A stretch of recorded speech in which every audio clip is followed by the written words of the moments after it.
Central Avenue, Albany, and CapitalOTBBet.com, the premier online wagering site in New York State. CapitalOTBBet.com. Sign up today.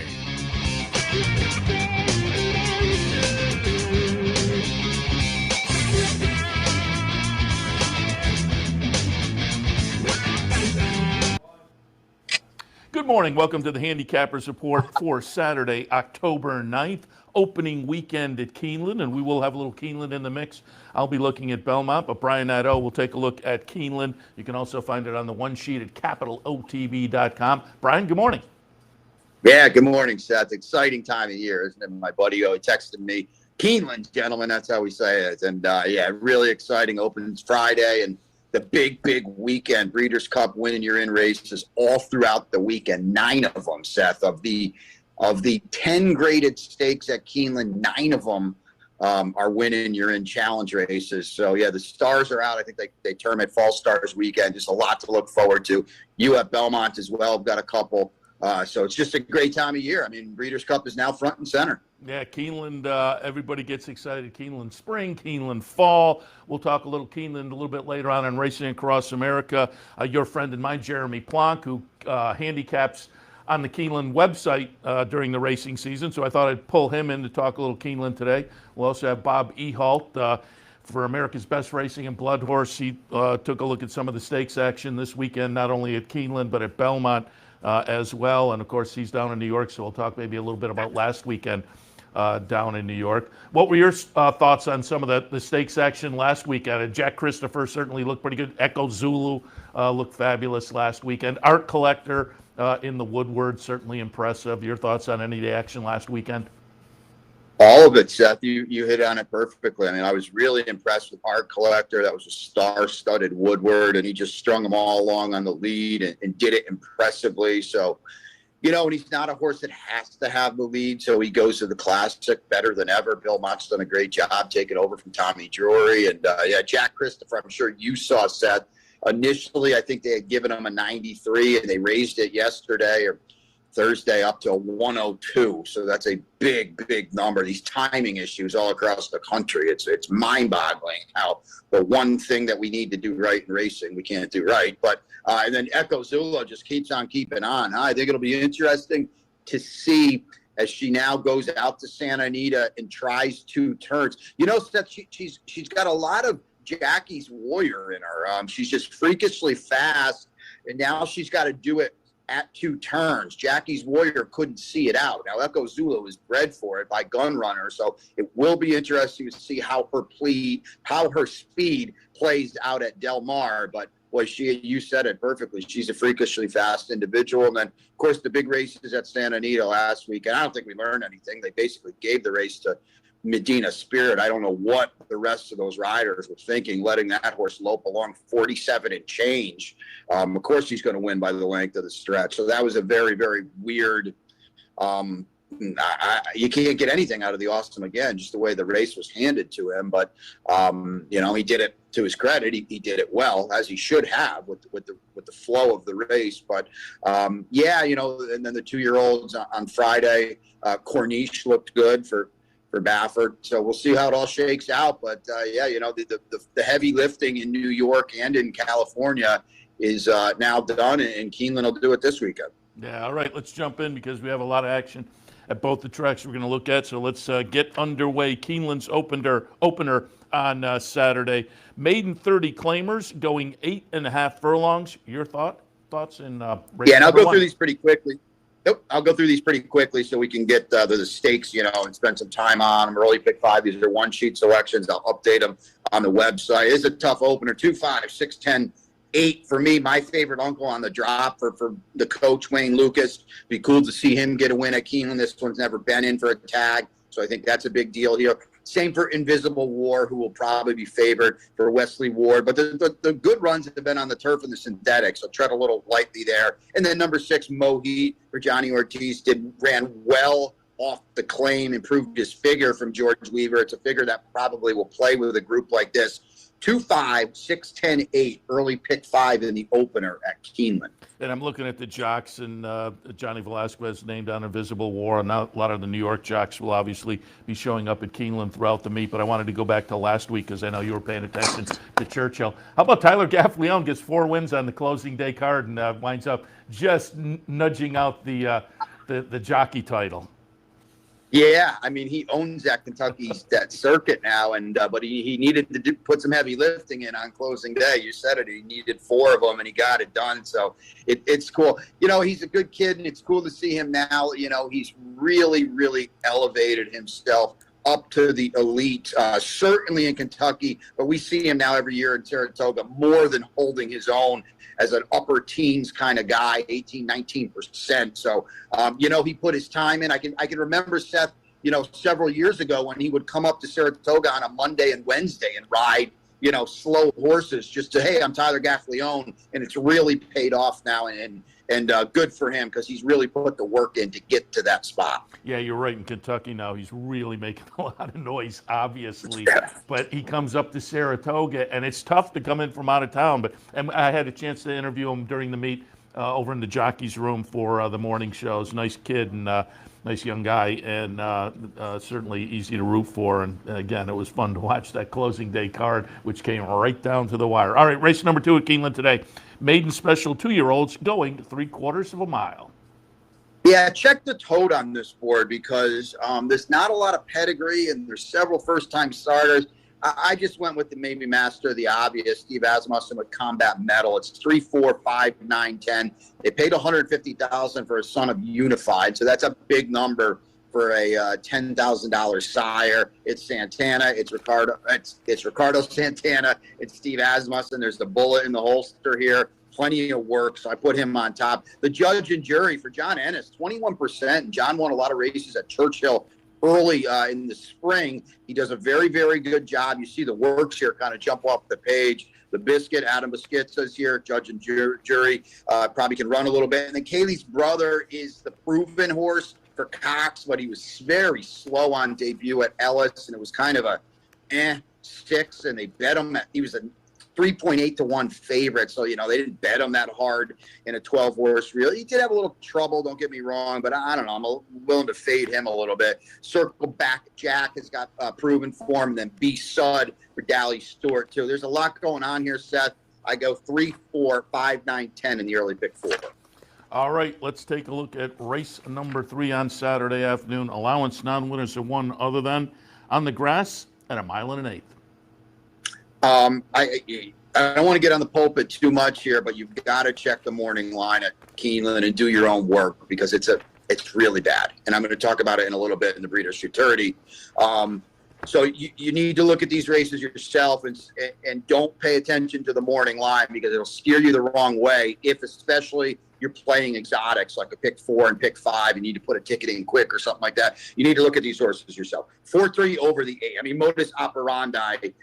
Adds Lasix, drops 15 pounds, is by Frankel, just won his maiden by 11 lengths in Europe, with 100 figure, which is, you know, kind of equates to an 86. And Jamie Spencer is riding, and he's 6 to 1 on the morning line. I mean, that's ridiculous in a bad race. So modus operandi is probably going to be favored in here. He's probably going to be half that price. If he's not favored, he's going to be 3-1, 7 to 2. So I'm going to put him on top. He's got a lot of talent. You look at his form. He was odds on set in a 15-horse field and a 10-horse field in Europe. So they like this horse. And now he comes to Brendan Walsh, adds Lasix. We'll put him on top. Orchestration we saw up in Saratoga look good, winning for Chad Brown and Seth Klarman.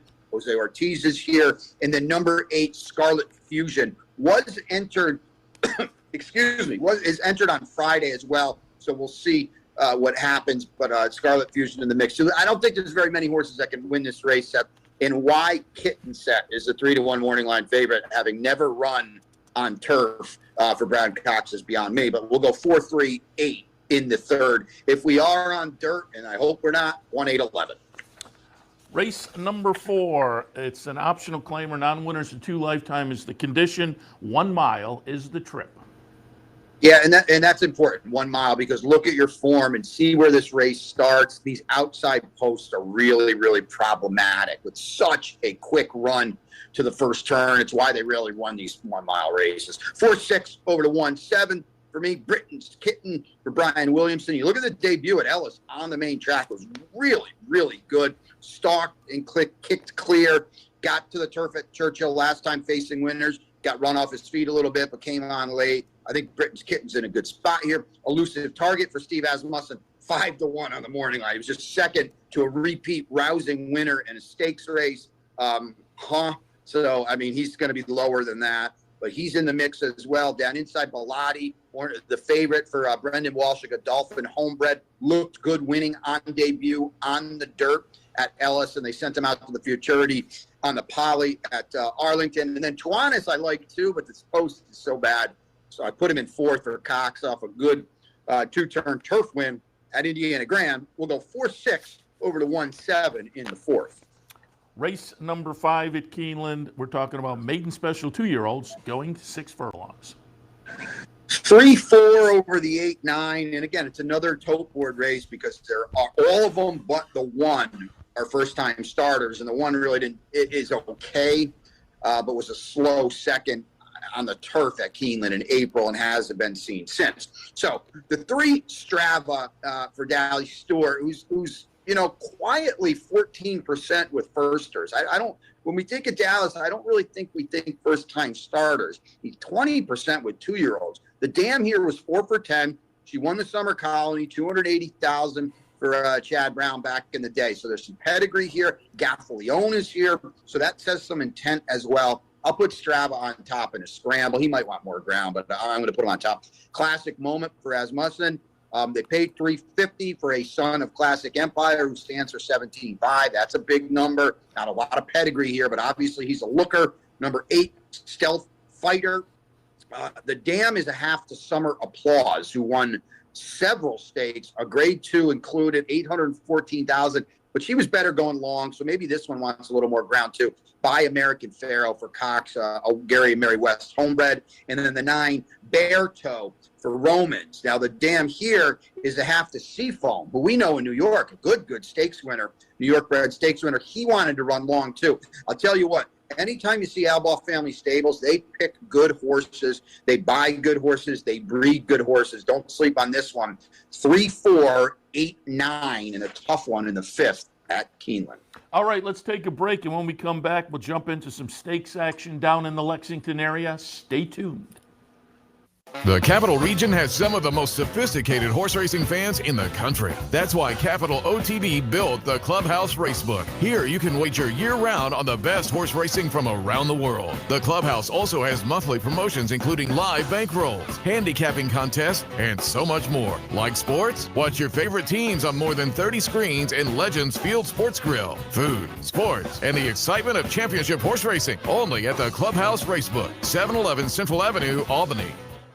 Where's the best place to find your favorite teams, your favorite food, daily drink specials, and wagering on live horse racing? Legends Field Sports Bar, 711 Central Avenue, Albany. Get your game on day or night with 75 flat-screen TVs, tournament-style pool tables, a private banquet room, and live horse racing. So if someone asks you, where's the best sports bar in the Capital Region? Tell them Legends Field Sports Bar, inside the Clubhouse Racebook, 711 Central Avenue, Albany.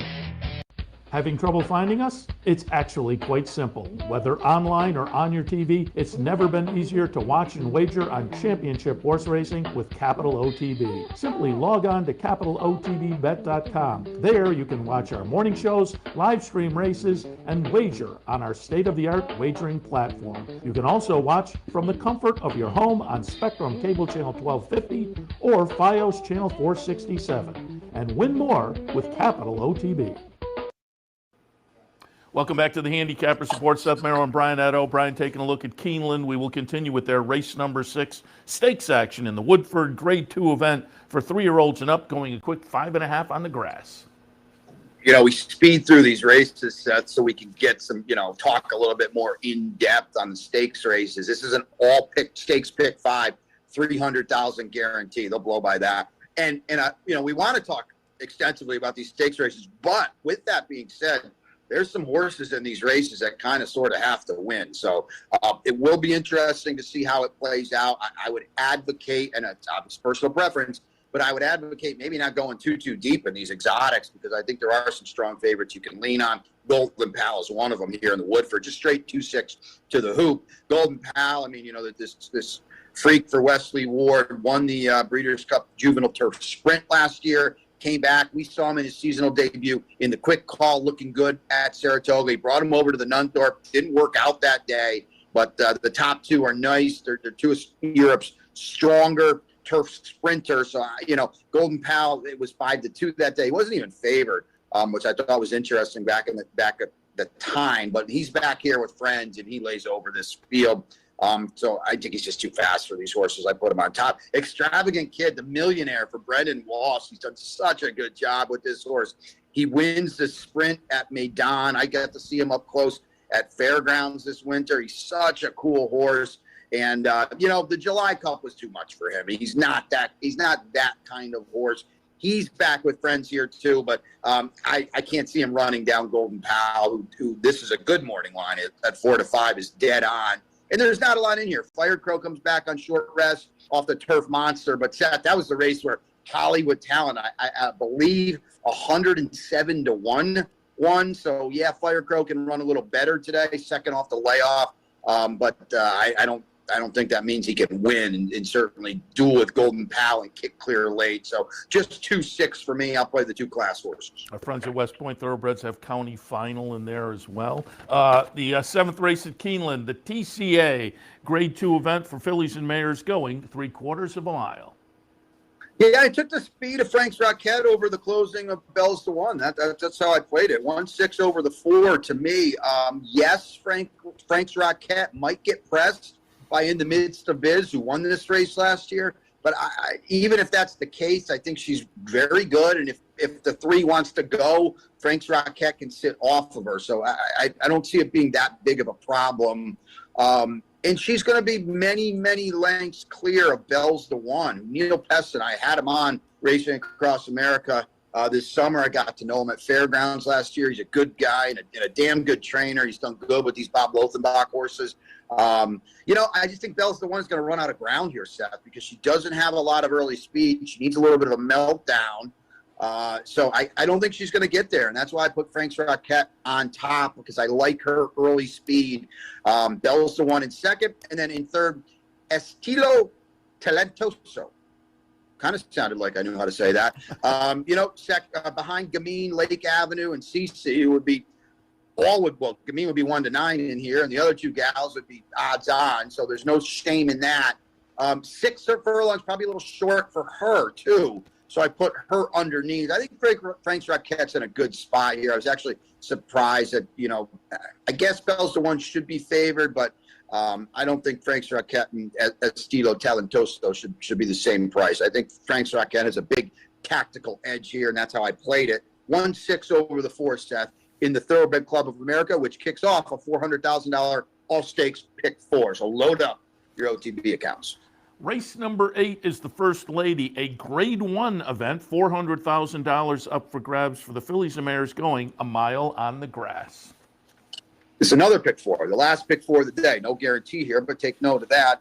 You're going to give me $9 on Althea, Seth, because I don't really see that happening. 7-2 on the morning line. So cool to see her back here. Charlie Appleby is just, man alive. He's doing good things here and abroad. He won 3 Grade 1 stakes at Woodbine a couple of weeks ago. And we know Althea well, don't we? I mean, she was so good winning the Just a Game. And then maybe we all, or me personally, didn't think she could get the 9 in the Diana. And she goes up to Saratoga and gets that done too with no help whatsoever up front, because her stablemate walked on the lead. And she still ran her down. And here she is again. I think the mile's a better trip for her. And look at those 2 big buyers she's got in the holster there. And why is she not going to win this? It's a solid group, don't get me wrong, but I don't think they're Althea. That's for sure. So it's 3 over the 8-10 for me. You know, I put Harvey's Little Goyle in second. She likes this Keeneland turf course. There's no doubt about that. She won the QE2 last year, 3rd in the Breeders' Cup filly and mare turf. My worry for Harvey's Little Goyle, Seth, is that it's a little sharp for her. A mile's a little short for her. You see her races on paper. She's so versatile. You see her races on paper, though. All her good runs and good wins have been going longer. So I think this is probably a little sharp for her. And I put her in second. Princess Grace, man, Mike Stidham's got her going really, really good, but she's stepping up today. I know the yellow ribbon was a good run. She ran a big number that day, and she got it done at Kentucky Downs, too, and she's very, very good right now. She's never met somebody like Althea, that's for sure. So she's got the acid test here today, stepping up.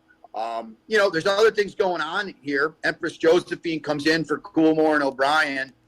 Those are not just, as a guy that is very in the loop for European racing, these are not great races that she's coming out of. No Speak Alexander didn't fire in her next start. She's not much. All right, you want to draw a line through the Nassau, was going farther. The Coronation, she didn't run, and, the alcohol-free and Snow Lantern. Their Mother Earth is also ran in Europe. She won the Guineas, yes, but Joan of Arc is probably, Aidan O'Brien's 10th best filly or mare, and there you see, No Speak Alexander. Tread lightly if you're just going to bet her because she's a European with great Group 1 form. She's not that good in the grand scheme of things over there. So played against her. Regal Chad's got 3. Regal Glory Blowout's going to be on the lead, but the problem with Blowout is she might be loose, but Dalika, who we know well, is going to keep her in her sight. So I think that's problematic for both of these. I just think, Seth, it all adds up for Althea.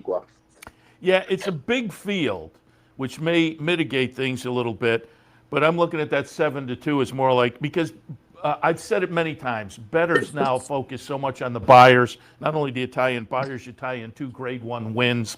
I'm looking at like 6-5. Seth, you're 100% right. And I had this discussion with a couple people, Andy Sterling being one of them, on Twitter, and it's a good segue. I'll just take it to the Breeders' Futurity, which is race 9, 2-year-olds Grade 1. The point is, it's a good segue because whether you agree or disagree with the buyer's speed figures, you just said it perfectly, Seth. They're the number that everybody, they're the number that 90% of the people look at, especially at Keeneland, which is going to have 25,000 people walking around with daily racing forms. So whether you like them or don't like them is not the point.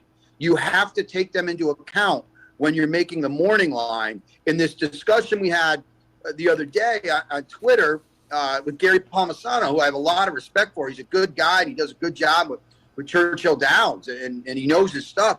How is Classic Causeway 5-1 with a 90 buyer for Jose Ortiz out of a Saratoga race? I mean, this horse might be 7-5 in this race. Yeah, let's move on to that. It is race number 9. The Breeders' Futurity Group, a Grade 1 event, $500,000 up for grabs for those 2-year-olds going 8.5 furlongs. Again, a big field in here, but it's even the big field does not mitigate the value that is anticipated on Classic Causeway. That horse clearly will come down a little bit, but give us your thoughts on the Breeders' Futurity. Yeah, I mean, Classic Causeway, Seth, is going to be a heavy, heavy favorite. I made him 2-1 on my line. He's probably going to be 7 or 8-5. It's 13 over the 9-6. I mean, he looks like he's got a lot of elite talent for Brian Lynch. And we saw it closing weekend at Saratoga. And you look at the rest of this field, there is not a lot in here. There's no one that's been running a 90 buyer or remotely close. And again, he's stepping up, meeting winners into Grade 1 competition, 2 turns, all of that. I understand all of it. But he looks like a major talent in a race filled with horses that are okay, but not like this. That debut at Saratoga was awesome. He snuck under the cracks there at 13-1. The winner won. The second place finisher tried dirt the other day at Churchill, came back and won. So the race, plays a little bit, I think. This post doesn't bother me at all because he's just really, really fast. So it's not going to be a problem at all. And his pedigree by Giants Causeway out of a Thunder Gulch mare just says, screams 2-turn. So Classic Causeway looks like a real comer to me. And he's He's the first of 2 13s in a row for me, Seth. Number 9, Great Escape, I thought was pretty good, breaking his maiden second start for Rudy Brissett. Moving forward on form, 6 furlongs to 7 furlongs. Now he stretches out to 2 turns. I like his progression. I like his stalking speed, his stalking style, too. You don't want to be far back in these 2-turn dirt races at Keeneland because you're going to wake up 6 behind on the far turn, especially with the short finish line, and you're never going to get there. Number 9, Great Escape. And second, Rattle and Roll for Kenny McPeak, aired at Churchill Downs at this trip. He's going to need some pace help. There is a lot of speed in here. I will say that. There is a lot of speed in here. So these stalker closers should be able to get a piece, but I don't think they're going to get close to Classic Causeway. 13 over the 9-6. And again, not to harp on it a lot, it's just an absolutely terrible morning line on a horse that should be at the very minimum 5-2. Like I said, I've got him 2-1. He's probably going to be 7 or 8-5. All right, let's turn the page to the Keeneland Turf Mile Grade 1 event. $750,000 up for grabs, a mile on the grass. Yeah, this is the best bet of the day, and I hinted at it. 13 over the 610. I know some like it hot. Brown lost to Pixelate at Kentucky Downs in the million last time. Who ran the better race? I mean, this horse is chasing / dueling through a 44 4 half mile. He kicks clear, and then here's Pixelate. He's a 7 horse in here. He's just sitting back there in 8th, licking his chops as it's all unfolding. And, of course, he mows them all down. But Some Like It Hot Brown runs second, was a well-clear second. And now the roles are really reversed now because the flow of this race really, really tilts now to Some Like It Hot Brown. And that's why he's the best bet of the day. He's drawn outside. It's perfect for him. He's got plenty of speed, as he showed last time. Here's a lone, probably Brown Storm is loose speed here, and he's 1,000-1 in this race. And Some Like It Hot Brown and Tell Your Daddy should be right off, just tripping out perfectly. I think he's in a great spot here. The best bet of the day for Mike Maker. Ivar's back. Hasn't run since May when he ran it was too far in the Turf Classic. He really likes this turf course at Keeneland. He won this race last year, parlayed it into a 4th into the Breeders' Cup Mile, and he's going to try to do it again this year.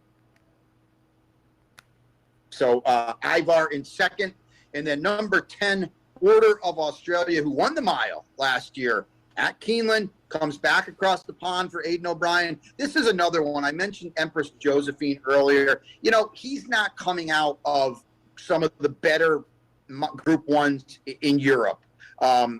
Faced Palace Beer a couple times, would be 1-5 in this race. Don't get me wrong, but the Prix Moulin Longchamp was not a great race. Even the Le Merrow was not a great race besides Palace Pier. The Sussex wasn't a great race either. He's got to step up in here, and that win last year was at 73-1. It was also with Lasix, and he's not getting it today. So tread a little lightly with Order Australia. Best bet of the day, Some Like It Hot Brown, 13-6-10 in the mile. We wrap it up at Keeneland on Saturday afternoon, 6:20 in the p.m. Maiden special weight, 2-year-olds going a mile and a 16. 7-4 over to 6-3. Giant gain for our buddies with West Point. I thought ran pretty well on debut. Now stretches out for Dale Romans. They paid $550 for this one.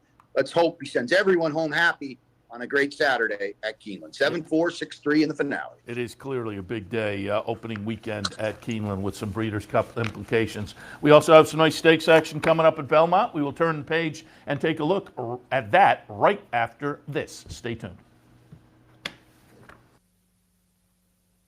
Welcome to Albany County, an incredible destination to live, work, and play, with easy connections to more than a dozen cities from our vibrant modern airport. It's a short trip downtown to a hive of culture and amusement, from world-class shows at the newly renovated Times Union Center to reliving the past at the New York State Museum. From outdoor recreation to shopping to nightlife, Albany County has something for everyone. We'll see you soon. Capital OTB is now streaming live on Roku. The RTN Racing channel on Roku lets you watch OTB TV live through your Roku device or your Amazon Fire Stick, rather than being limited to computers and mobile devices, which means you can now watch OTB live wherever you are. Simply open Roku, scroll to find the RTN channel, then click on OTB TV. OTB TV on Roku. Try it now.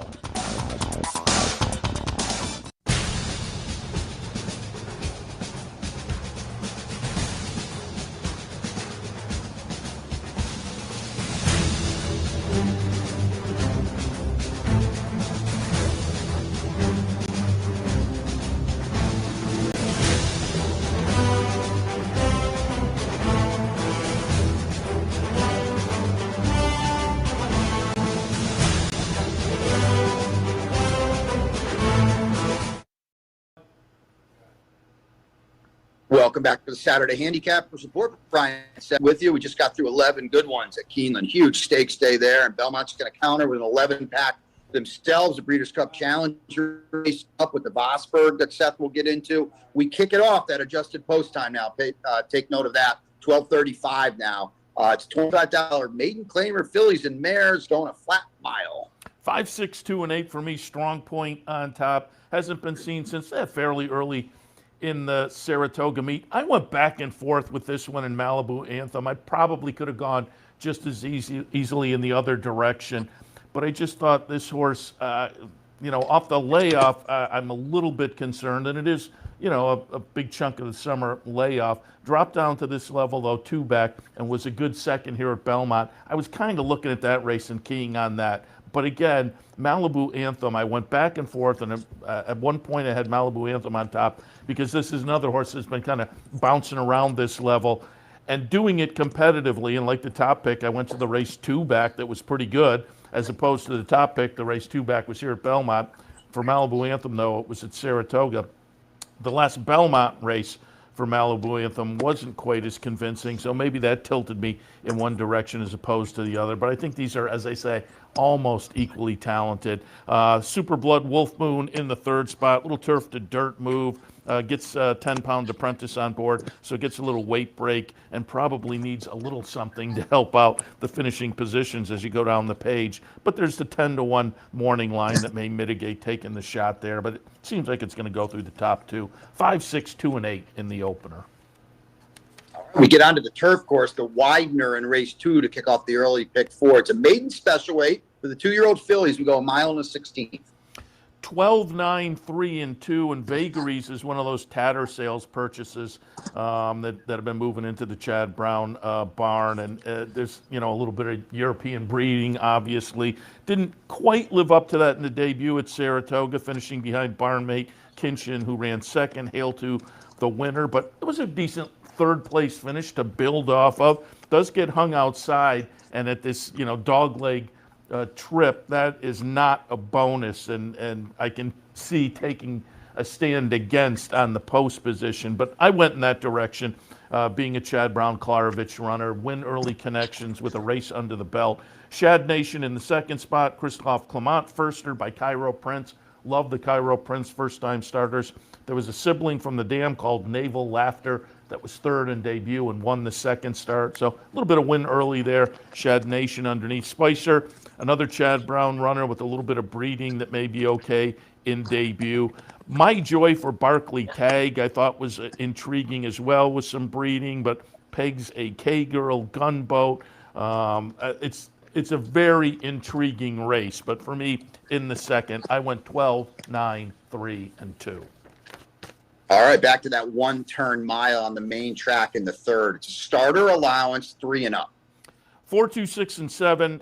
Top Gun Tommy on top, comes over off of a 2nd place finish at Monmouth last time, but had been running on the New York circuit prior to that for Kelly Breen, and doing so at this starter allowance level, doing so very competitively. Hasn't been getting it done on the win end necessarily, but just looking at what this horse typically does and does so fairly consistently, and comparing to this particular field, I think Top Gun Tommy's going to be a good fit today. Giacari in the 2nd spot, a couple of tries up at Saratoga where the number improved, the finishing position went the wrong way, and the last time with the finishing position going the wrong way, it was on the move up to this level. So there's a little bit of a concern, but the improved number, I think, fits okay with this group. So I'll look for this one having gotten some experience at the level last time to maybe move forward and improve a little bit today as far as the finishing position.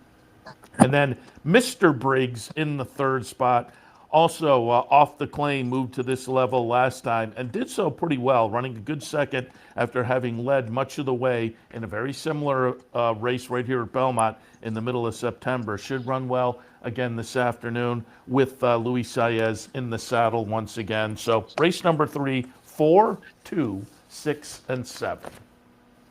All right, a good one in the fourth. It's a maiden special weight for 2-year-olds going 6 furlongs. And as I thumb through it here, Seth, the the first 4 horses I look at: Shug, Chad Brown, Steve Asmussen, Todd Pletcher. That's pretty good, and it says this could be a pretty live race. And that's right where I went. 1, 4, 2, 3. I put the Shug firster on top because I love Into Mischief first-time starters.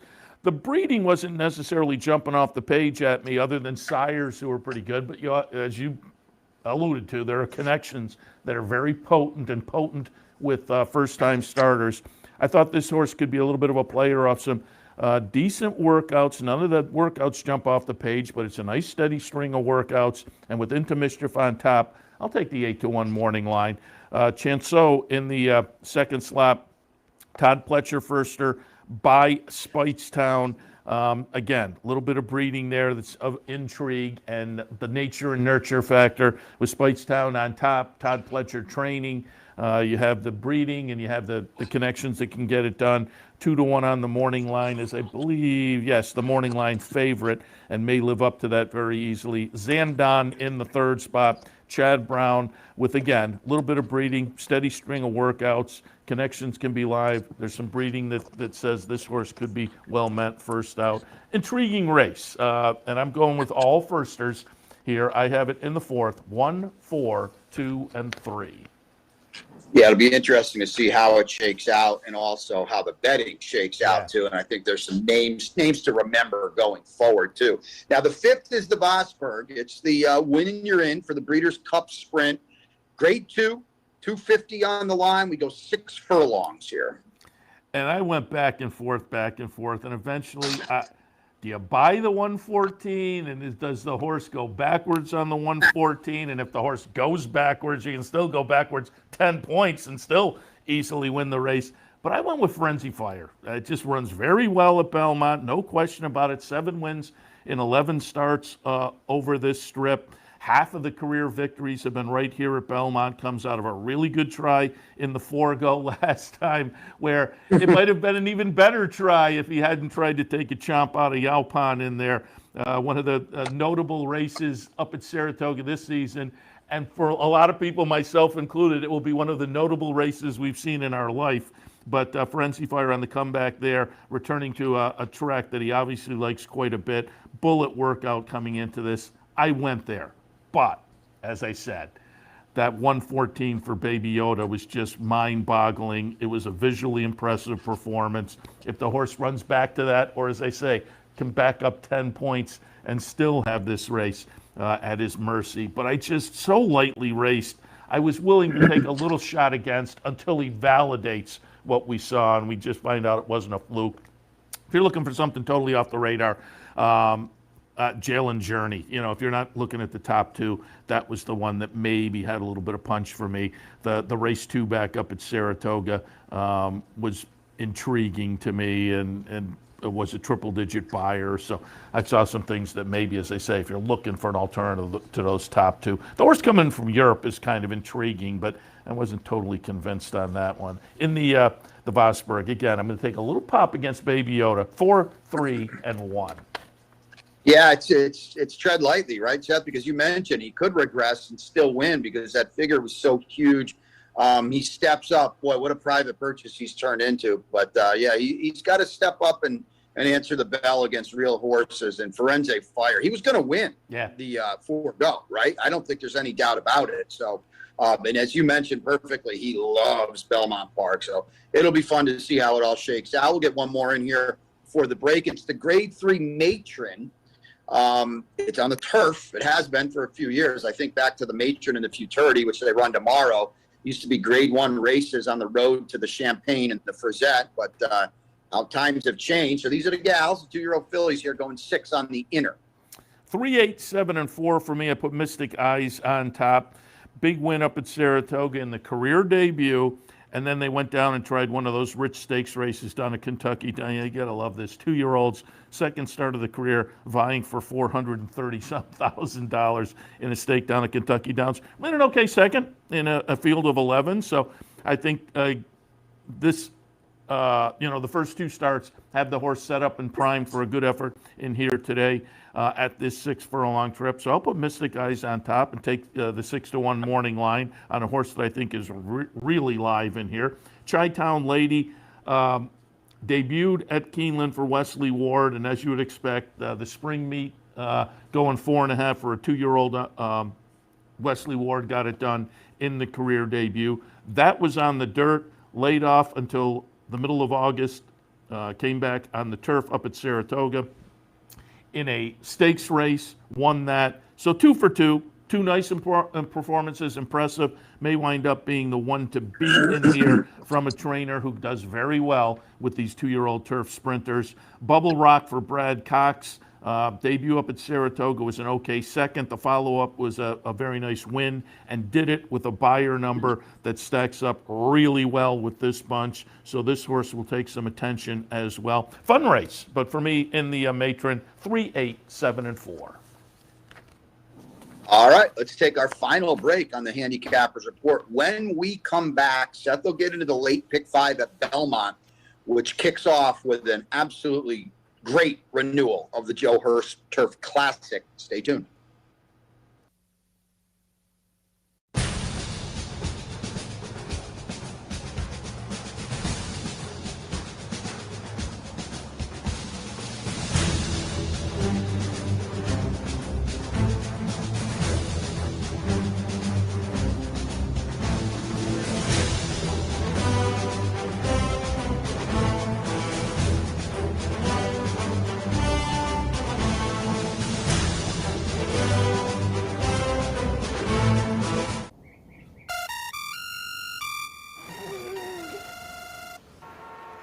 Come on. I want sales reports on my desk by Monday. Whoops. My bad. Love racing? RTN brings you every live simulcast on your home television, plus live video streaming and race replays on your PC and mobile devices. To order, visit rtn.tv. RTN, a breed apart. Welcome to Albany County, an incredible destination to live, work, and play, with easy connections to more than a dozen cities from our vibrant modern airport. It's a short trip downtown to a hive of culture and amusement, from world-class shows at the newly renovated Times Union Center to reliving the past at the New York State Museum. From outdoor recreation to shopping to nightlife, Albany County has something for everyone. We'll see you soon. Welcome back to the Handicappers Report. Brian and Seth with you. We got through 11 on a stakes card at Keeneland opening weekend, and we're weaving our way through 11 at Belmont. Seth got through the win and you're in Vosburg in the Matron, but they're all second fiddle to the Joe Hurst Turf Classic. The grade 1, race 7 kicks off the late pick 5 early. So I don't know if they tried to get out of the way of Keeneland or what, but it kicks off the late pick 5 at 3:47 in the p.m. 3 and up, the grade 1, we go 1.5 miles, Seth, and it's the rematch of Go Fu in Japan, who put on a show in the Sword Dancer. And there's more going on than just that, too. How'd you see it? I went 7, 3, 2, and 4, but another race where I went back and forth a few times. Gufo off the win in the Sword Dancer. I like that, but I kind of feel like Japan may have been better that day. Just the trip favored Gufo. So I went to Japan, but I could have easily gone in the other direction. They both come out of that nice performance in the Sword Dancer. It was a neck decision, so I'm going to look for him to reverse it this afternoon. Aidan O'Brien coming back with Japan. And off of that try last time, I think he's going to be in good shape today. But Gufo, very tough. Arklow is a horse I've liked throughout the career. Comes out of a close-up second last time in the Turf Cup down at Kentucky Downs. I thought that was a pretty good race.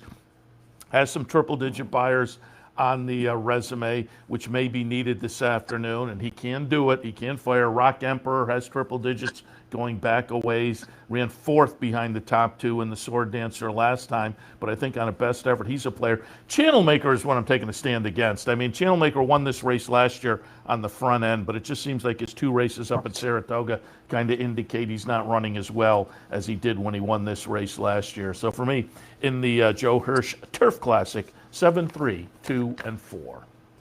And I know you saw it, Seth, but if the folks back home didn't see the Arklow race last time, go give it a replay. He was going to win the Turf Cup again at Kentucky Downs. A brutal trip. So don't sleep on him either. It's just a really, really good renewal of the Joe Hirsch Turf Classic race. 8 late pick 4 time. State breds 3 and up. We go on 6 furlongs on the inner turf. 8, 9, 11, and 3. I put Sheriff Bianco on top. Comes out of a couple of nice races up at Saratoga for Wesley Ward. The Saratoga debut wasn't the career debut, but the Saratoga debut this season. Okay, fourth after having led quite a ways, and then followed that up with a nice maiden breaker. So it just seems like one of those horses that took a few starts to kind of figure it out, did figure it out, and may be primed to kind of break through the next level in the first try at it. Uncle George in the second spot. Hasn't been seen since last October for Christophe Clement. Maybe one of those horses lightly raced as a returning 4-year-old, and I say it a lot. 2-year-old to 3-year-old season or the 3-year-old to 4-year-old season, if you get these lightly raced horses, they can come back as improved performers. This horse was firing numbers that are good enough to match up with this group. Now comes back as a gelding, maybe some added maturity, at a little bit of a price. Uncle George could be intriguing. And Merrow in the third spot. Number 11 comes out of a second place finish, close up second place finish in a very similar event up at Saratoga last time. That should have that one primed for a good event. Phantom Smoke for West Point Thoroughbreds. Only 3 starts so far in the career, but off a long layoff and close up second last time up at Saratoga. And again, being lightly raced, getting that fitness up at Saratoga, Phantom Smoke might be dangerous as well. The 8th at Belmont, 8, 9, 11, and 3. All right, last time for pick 3 here at Belmont in the 9th. 3 and up, $20,000 claimer. We go a mile and a 16th on the main track. 5, 8, 4, and 2. Counter offer on top goes out for Rabatras. Won an off the turfer last time after having spent much of the past year or so on the turf. Did it on the front end, so maybe they feel like, well, we kind of found the spot for this one. They were down the claiming ladder a little bit, but I think they're moving up about half a step maybe. So I think this horse is going to fit very well, and just seems to be in good form and may have found the right surface with the move to the dirt last time. So we'll put counter offer on top. Grump's Little Tots in the second spot. Claimed last time, claimed out of a good effort up at Saratoga. The horse is in good form. The horse typically and pretty consistently fires numbers, which match up really nicely with this group. The trainer, limited sample, but not big numbers first off the claim. But this horse has been in pretty good form, so I'll put that one in the mix with Luis Saez on board. And Cantrell Hill in the third spot, also coming off the claim. This one moves into the barn of Linda Rice, who typically does do pretty well off the claim. A little bit concerned, though, on claim for 32. They come back for 20. That always raises some red flags that have to be answered, but I think the horse is playable on the form that we see coming into this race. In the 9th, 5, 8, 4, and 2. Late double time in the 10th here. It's an optional claimer, 6 furlongs on the inner for 3 and up, and a really, really good betting race here, too. 3, 8, 6, and 2 for me. Number 3, Voodoo Zip going out for West Point Thoroughbreds. Comes in really good form this year. 6 starts, all have been in the money. 2 wins, 2 seconds, 2 thirds. The last was a second up at Saratoga in a fairly similar event. And again, firing numbers that have maybe a touch of an edge on most in here. So I'll tilt in that direction. I think the 3-1, we'll see if we get that. but I think the 3-1 morning line, I think that would be certainly fair value for this horse. Chocolate Bar, 6-1 for this one, who finished just behind my top pick up at Saratoga last time. Typically fires also numbers that match up really well with this particular bunch. So I think that horse is a player, again, at a morning line price that does seem to offer some pretty good value. Noble Emotion in the third spot. Lots of early speed, comes out of an okay stakes try up at Saratoga last time, facing some optional claimers in the race before, a near miss third, 1-3 starts back, sprinting on the turf up at Saratoga. So on a best effort, this horse clearly belongs in the thick of things with this bunch. Fun, competitive group, but for me in the 10th, I have a 3, 8, 6, and 2. All right, let's wrap it down at 5:54 in the PM at Belmont. It's a $40,000 maiden claimer. These are state breds. We go a mile and a 16th on the Widener. I'm 3 deep on the AE, so I might not get in with my top pick. I have 15 on top. 15, 2, 3, and 5. If that 15 doesn't get in, pull in the 12. But Shutters, again, 3 deep. It's going to take a little work to get this one in, but it's Chad Brown, it's Peter Brandt. A 3-year-old colt by Get Stormy, who the debut was okay up at Saratoga. It was one of those, I like to say, good foundation to build on. Then you add in maiden special weight to maiden claiming this afternoon. Shutters may be tough, but tough if it gets in, and that's going to be the big question mark. Ghostman in the second spot. I'm going to draw a line through the off-the-turfer last time. The races just before, number-wise, were clearly good enough. Brennan's War, the race 2 back, clearly good enough. The race last time, a little bit disappointing. Claimed out of that one, however. Trainer not throwing numbers off the claim, but I just think this horse being lightly raced and looking at what it typically does as compared to the rest of this bunch, I think Brennan's War has to be tossed into the mix. For our friends, I should mention off the claim at Bonaventure Stables. So we're rooting for them, and you're getting 12-1 on the morning line. And then seeing on the 5-horse, it's the kind of race where I think you can make a case for a fresh face. So this firster from Christophe Clement looks a little bit intriguing in here as well. The finale at Belmont, race number 11, 15, 2, 3, and 5. That 15 doesn't make it in.